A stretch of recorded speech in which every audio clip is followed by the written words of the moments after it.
ایک آدمی نے حاتم تائی سے پوچھا، اے حاتم، کیا سخاوت میں کوئی تجھ سے آگے بڑھا ہے؟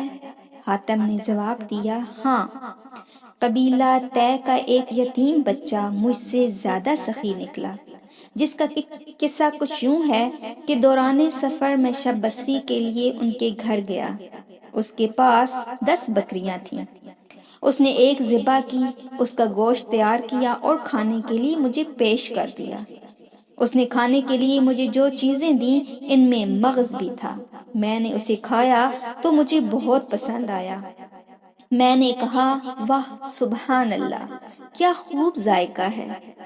یتیم بچہ فوراً باہر نکل گیا اور ایک ایک کر کے تمام بکریاں میری لا علمی میں اس نے ذبح کر ڈالیں اور سب کے مغز مجھے پیش کیے۔ جب میں کوچ کرنے لگا تو کیا دیکھا کہ گھر کے ارد گرد ہر طرف خون ہی خون بکھرا پڑا ہے۔ میں نے اس سے کہا، آپ نے تمام بکریاں کیوں ذبح کی؟ اس نے کہا، واہ سبحان اللہ، آپ کو میری کوئی چیز اچھی لگے اور میں اس پر بخل کروں، یہ عربوں کے لیے بدترین گالی ہے۔ حاتم سے پوچھا گیا، بدلے میں آپ نے اسے کیا دیا؟ انہوں نے کہا، 300 سرخ اونٹنیاں اور 500 بکریاں۔ ان سے کہا گیا، تو پھر آپ اس سے بڑے سخی ہوئے نا؟